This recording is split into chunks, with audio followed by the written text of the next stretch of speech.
materinya diperhatikan, disimak, bertanya secara interaktif, dan nanti ada kuisnya, dijawab dengan sebaik-baiknya. Oke? Baik. Untuk mempersingkat waktu, mungkin saya persilakan kepada pemateri pertama, Bapak Sudirman Latif. Mohon tepuk tangannya teman-teman semua.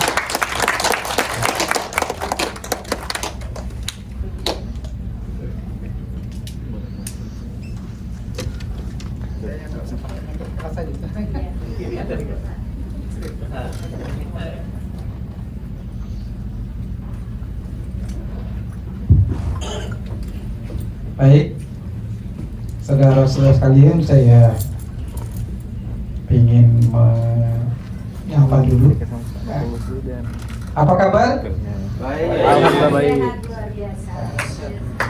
Baik, saudara-saudara sekalian, bahwa materi hari ini adalah terkait dengan upaya untuk memahami apa itu korupsi. Istilah yang saya pikir sudah tidak lazim, tidak sangat familiar bagi kita. Tapi kesempatan ini izin saya mencoba untuk memberikan ulasan ya, terkait dengan pemahaman kita tentang apa itu korupsi.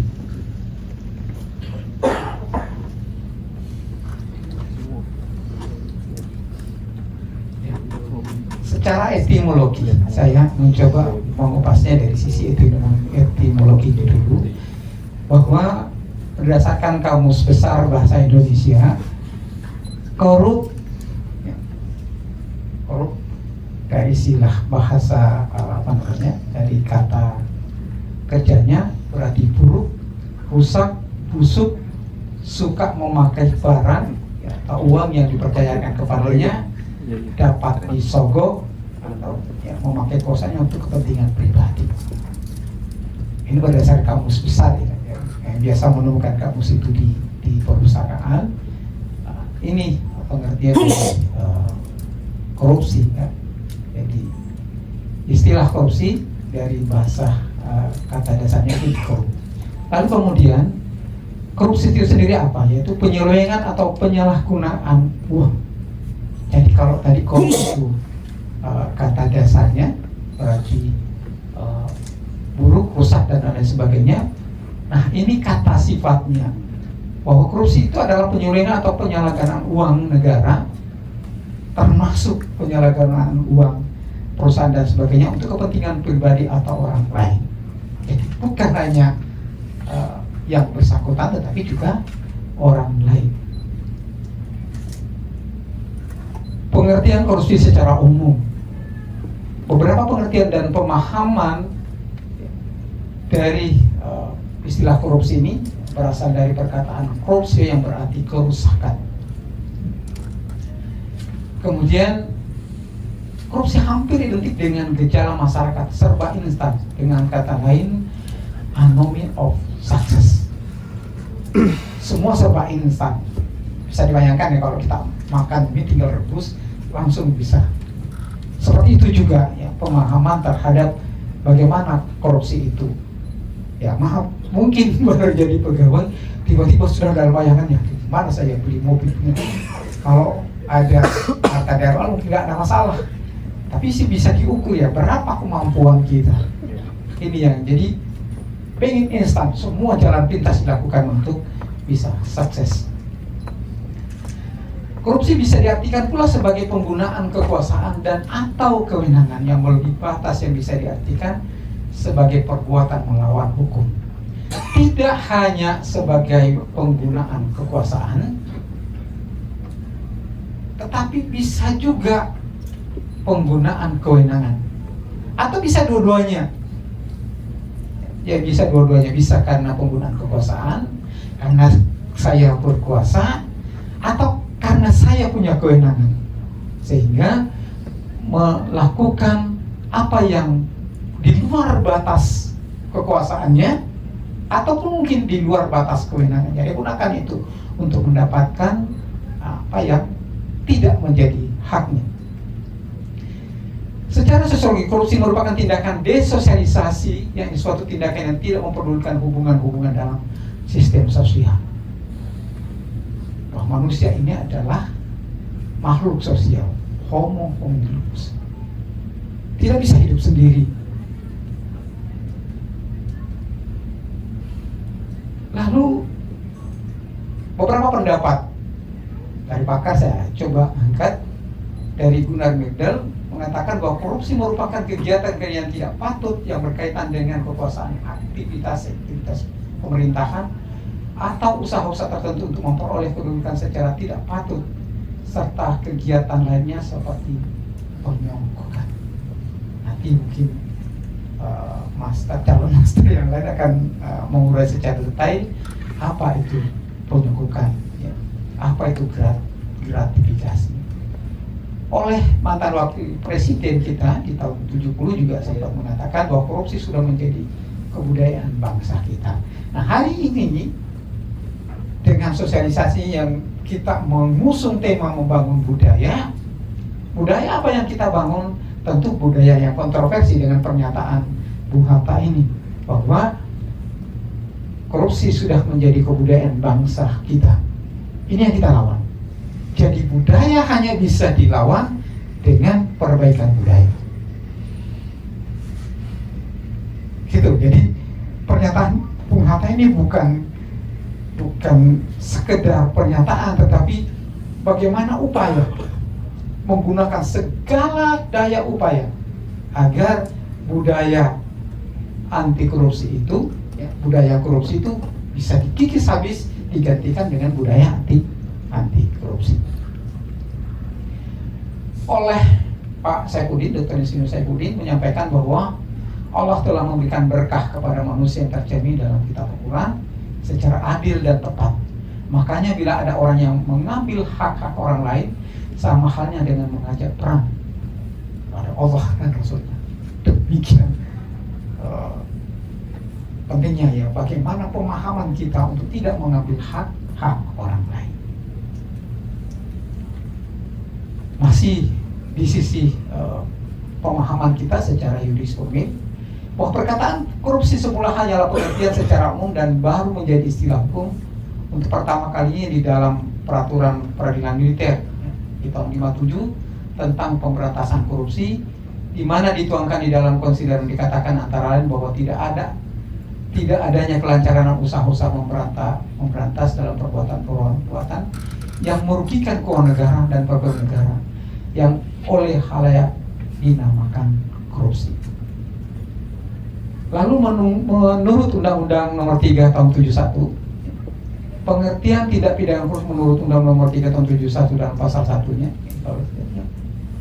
dihukum karena tidak pidana korupsi ialah barang siapa dengan melawan hukum melakukan perbuatan memperkaya diri sendiri atau orang lain atau suatu badan yang secara langsung atau tidak langsung merugikan keuangan negara, dan seterusnya. Kemudian di bagian berikutnya bahwa barang siapa dengan tujuan menguntungkan diri sendiri dan orang lain atau suatu badan, barang siapa melakukan kejahatan yang tercantum di dalam beberapa pasal. Lalu kemudian barang siapa memberi hadiah atau janji kepada pegawai negeri, dari sekalian nanti pada saat pengukuhan pengambilan sumpah menjadi PNS, tentu ya, akan ada pengambilan janji dan sumpah PNS.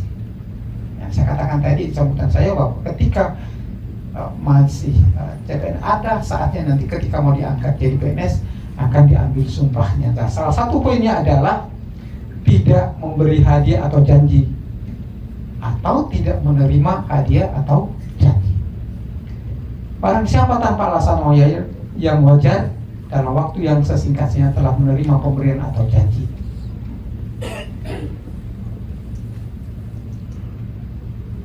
Kemudian Undang-Undang Nomor 31 yang menjadi dasar kita pada hari ini terkait dengan sosialisasi bahwa di dalam pasal 3 setiap orang dengan tujuan menguntungkan diri sendiri atau orang lain atau korporasi, kelompok, persekongkolan menyalahgunakan kewenangan, kesempatan atau sarana yang ada padanya karena jabatan atau kedudukan atau sarana yang ada padanya. Sepintas mungkin ya dapat kendaraan dinas yang punya istri gunakan ke pasar, sebenarnya sudah masuk dalam kategori kecil-kecilan tapi ya. Tapi kalau kita mau berbudaya, kita mulai dari yang kecil dulu. Gak bisa langsung yang besar. Ya, pembiasaan dulu, pembiasaan. Hal-hal yang sekecil itu. Di pasal berikutnya, ya, di pasal 14, setiap orang yang melanggar ketentuan secara tegas menyatakan bahwa pelanggaran terhadap ketentuan undang-undang tersebut sebagai tindak pidana korupsi berlaku ketentuan yang diatur. Demikian juga di pasal 15, pasal 16. Lalu perkembangan korupsi. Kita lihat bahwa masalah korupsi sudah ada sejak ribuan tahun yang lalu, sejak zaman Mesir. Sudah jadi budaya, bukan hanya di Indonesia, di seluruh dunia hal ini menjadi sampai sekarang. Lalu kemudian ini merata, baik di negara maju maupun di negara berkembang. Hanya saja, termasuk di Indonesia, hanya saja urutannya tentu ada yang negara yang praktek sehari-harinya ya itu lebih banyak menerapkan pola-pola korupsi itu dibanding dengan beberapa negara lain, ya, termasuk di Indonesia. Jika pada masa lalu korupsi sering diidentifikasikan dengan pejabat atau pegawai negeri sipil yang telah menyalahkan keuangan negara, dalam perkembangannya saat ini masalah korupsi juga melibatkan anggota legislatif, yudikatif, para bangkit dan konglomerat serta korporasi. Terbukti ya, di belakangan ini bukan hanya unsur pemerintah, tetapi dari korporasi. Baru-baru saja di Kutai Timur dihebohkan lagi salah satu pegawai di BUMD kita ya, ditahan di Kejati karena bermasalah. Jadi bukan hanya di lingkungan pemerintah, kalau swasta kan, saya kan di swasta saja misalnya. Tapi ketika swasta itu melakukan tindakan ya, di luar batas kewenangannya untuk kepentingan korporasi atau kepentingan dirinya sendiri, juga masuk dalam kategori itu. Korupsi merupakan perbuatan kejahatan yang luar biasa karena masalah ini sangat kompleks. Masalah moral, masalah mental, masalah pola hidup, tuntutan ekonomi, masalah mekanisme pengawasan dan lemahnya birokrasi atau prosedur administrasi. Baik ya, di tupoksi kita di pengawasan internal maupun pengawasan eksternal di bidang keuangan dan pelayanan publik. Penyebab dan akibat korupsi. Ini salah satu penelitian di tahun 74. Penyebab korupsi di India adalah karena moral. Di latar belakang moralnya, karena didikan, karena pendidikan. Ini menyebabkan kalau di India ini permasalahan besarnya 41,3%. Karena tekanan ekonomi. Nanti akan saya perlihatkan ada yang dipaksa, ada yang terpaksa. Hambatan struktural administrasi, lalu hambatan struktural sosial. Ini hasil penelitian. Bahwa secara umum penyebab terjadi korupsi karena disebabkan ada beberapa unsur. Yang pertama, tindakan korupsi untuk memenuhi kebutuhan, yang disebut dengan corruption by means. Nah, ini ada dua macam ya. Yang pertama, orang yang berada pada posisi kemiskinan relatif atau korupsi murni untuk makan. Ya. Karena tidak ada yang sudah, meskipun bukan haknya karena terpaksa. Yang kedua, orang yang berada pada posisi kemiskinan absolut atau korupsi tidak murni. Lalu kemudian tindakan korupsi yang dilakukan semata-mata karena keserahan manusia atau korupsi by greed. Tindakan korupsi yang dilakukan karena adanya kewenangan, kekuasaan dan kesempatan atau peluang. Nah, kalau kita simpulkan ini, berarti polanya ada tiga. Corruption by needs, karena terpaksa dilakukan karena ingin memenuhi kebutuhan hidupnya sehari-hari. Ketakutan karena tidak bisa makan, ketakutan karena tidak ada rezeki, ini yang memaksa. Terpaksa dia lakukan. Corruption by greed, memaksa dilakukan karena adanya keserakahan untuk hidup berlebih mewah. Bagi kita yang PNS, setiap saat, ya meskipun sekarang kan baru yang menduduki jabatan, minta untuk masukkan laporan harta kekayaan dari gaji sekian, sehingga bisa muncul, loh itu kan sama aja, sama-sama diangkat jadi kok sudah bisa beli ini beli itu, gitu. Terukur. Jadi memilih pekerjaan menjadi PNS itu pilihan, memilih pekerjaan menjadi ASN itu pilihan. Saya katakan di luar, kalau mau jadi kaya aja jangan jadi ASN. Kenapa? Terukur pendapatan kita, gaji berapa, gaji pokok berapa, tunjangan berapa. Ya.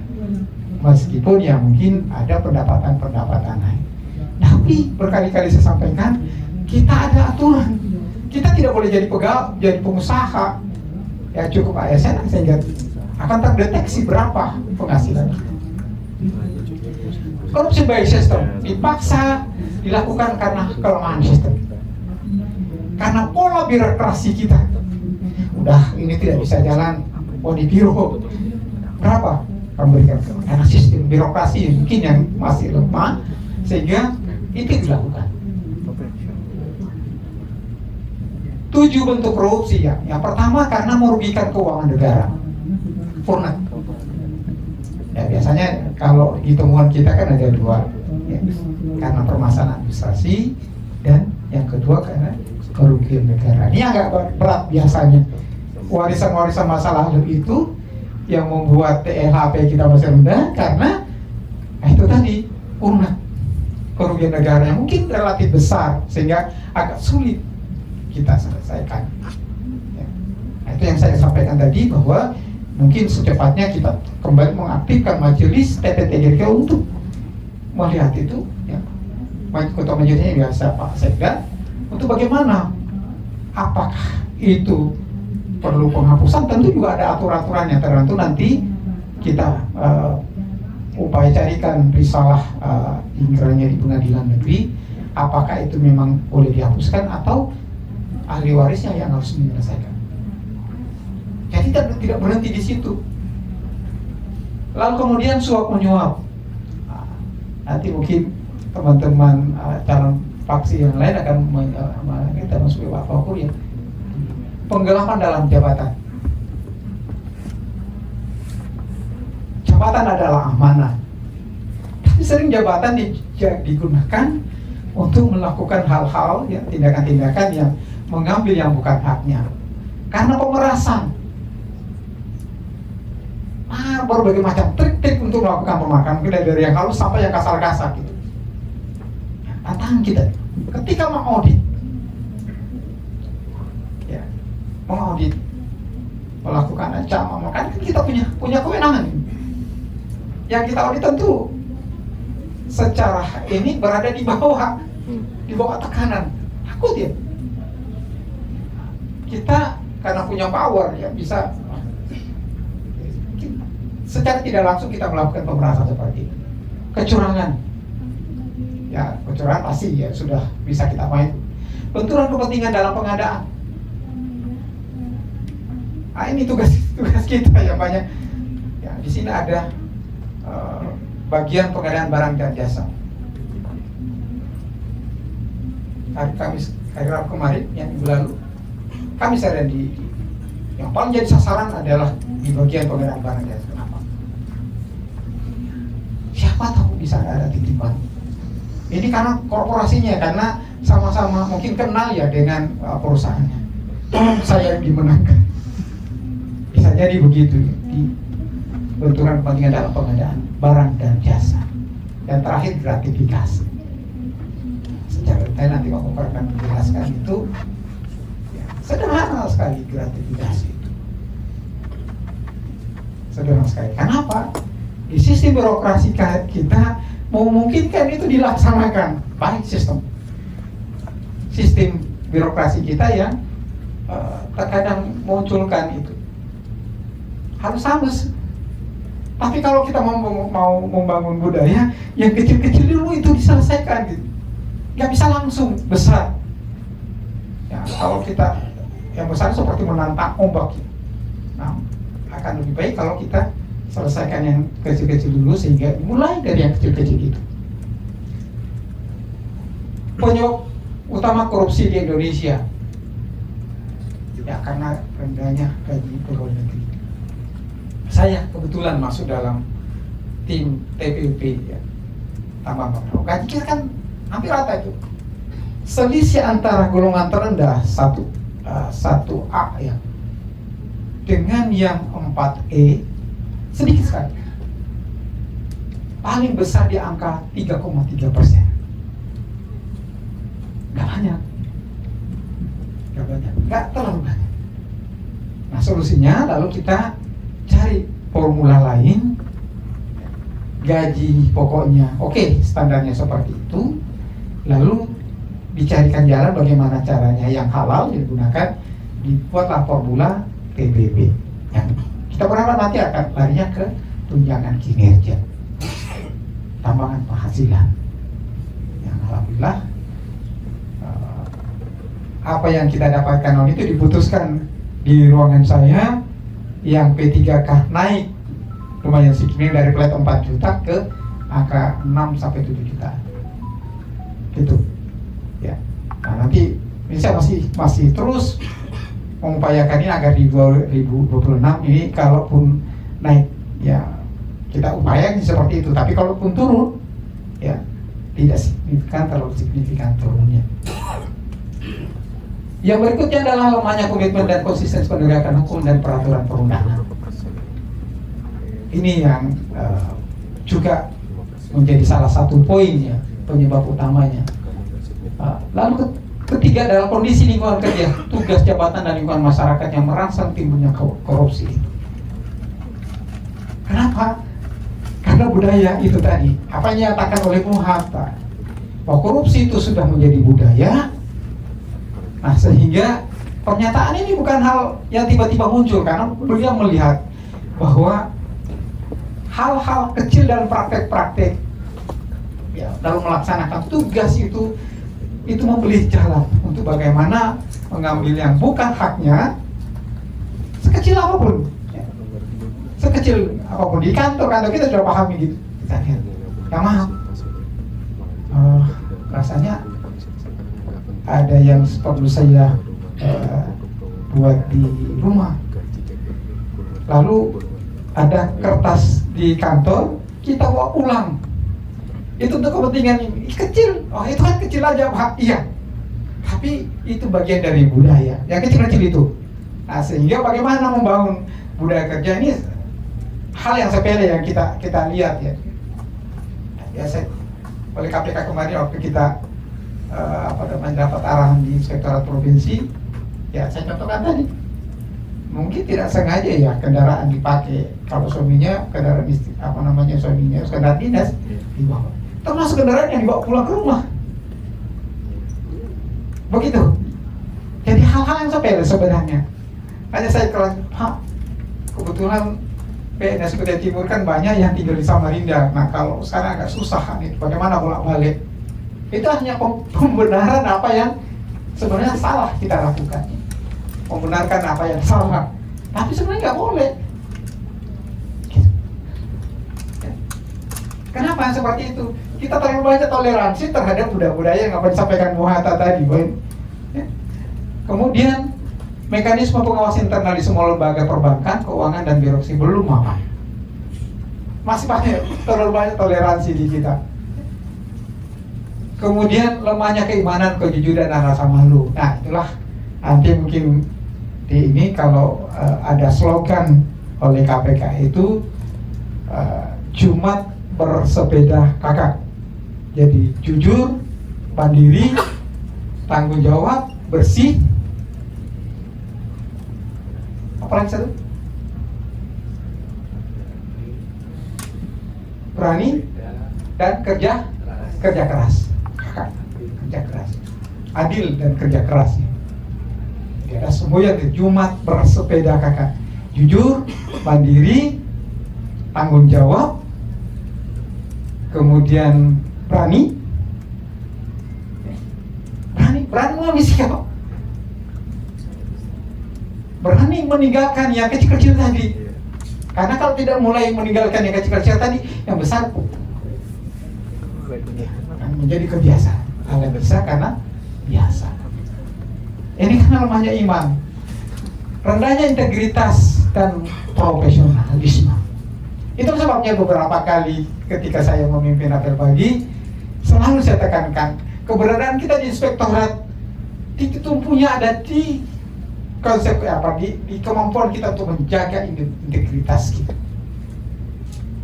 Itu sebenarnya kata kuncinya. Mampu nggak kita tegakkan integritas kita sebagai ASN yang ada di inspektorat? Akan menjadi contoh, menjadi panutan bagi PNS-PNS yang lainnya. Kemudian kurangnya keteladanan dan kepemimpinan para elit bangsa. Ini juga yang salah satu alat pemicu. Seharusnya ya dimulai dari kepalanya dulu. Ikan itu kan busuk bukan dari ekornya dulu, dari kepalanya dulu busuk. Seharusnya begitu. Ya. Hilangnya nilai-nilai etika dan moral bangsa dalam mendukung pemberantasan korupsi. Itu biasa saja. Bahkan kalau saya berdinas sekian tahun, mungkin susah saya mengumpulkan duit ya sampai ratusan juta. Tapi kalau ada proyek 10 miliaran, nah sambil aja. Nanti kalau saya di penjara 2-3 tahun, uang saya masih ada tersisa itu. Ya, banyak yang begitu. Hanya yang punya pemikiran begitu, lebih baik saya. Yang dihapus. Saya sendiri gimana ya caranya? Ya misalnya, ini mau PNS ini beli mobil cash lagi yang hampir miliaran bukunya cash. Gimana ya orang bisa ini? Kalau ada bongkaran ya mungkin iya karena warisan ya mungkin. Tapi kalau dari gaji nggak bakalan mampu. Kenapa tadi ya gajinya paling banter ada 5 juta, kalau yang tertinggi 5 juta 6 juta. TPP-nya berapa ya? TPP-nya paling itu puluhan juta. Nggak ada yang ratusan juta. Yang ratusan juta itu pasti ada tanya besar. Cek anunya apa namanya? Dicek buku tabungannya berapa?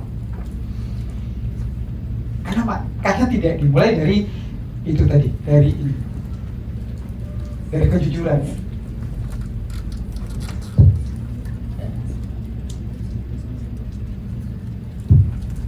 Permisi, Bapak Moderator. Mohon maaf, saya waktunya sudah. Oh baik, ya.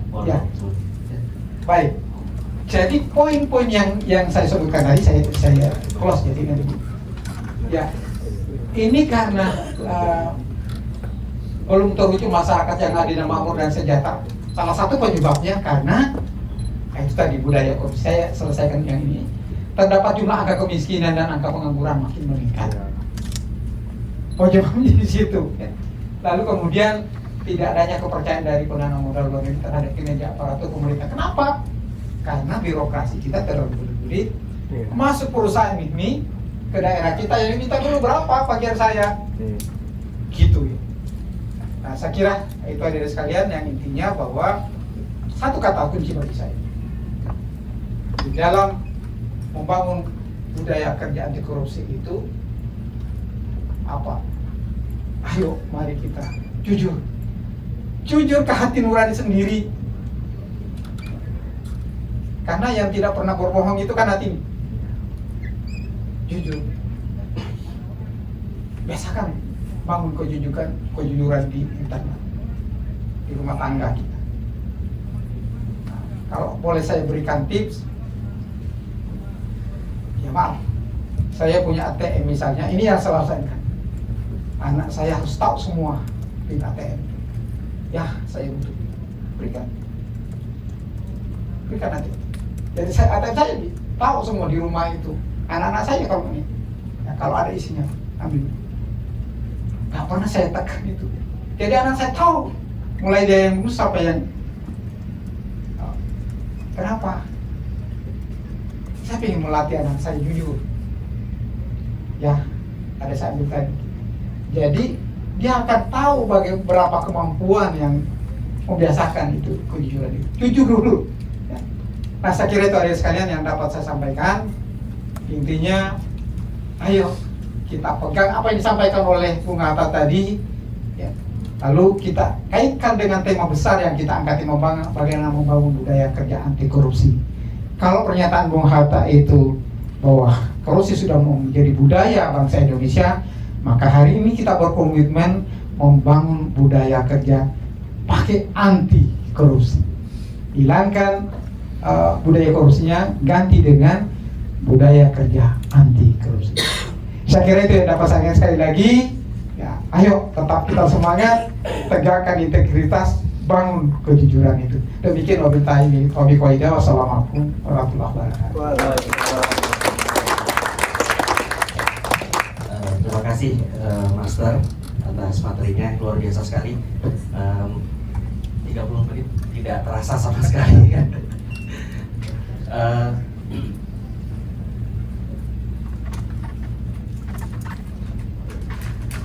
Oke, untuk mempersingkat waktu mungkin kita langsung masuk ke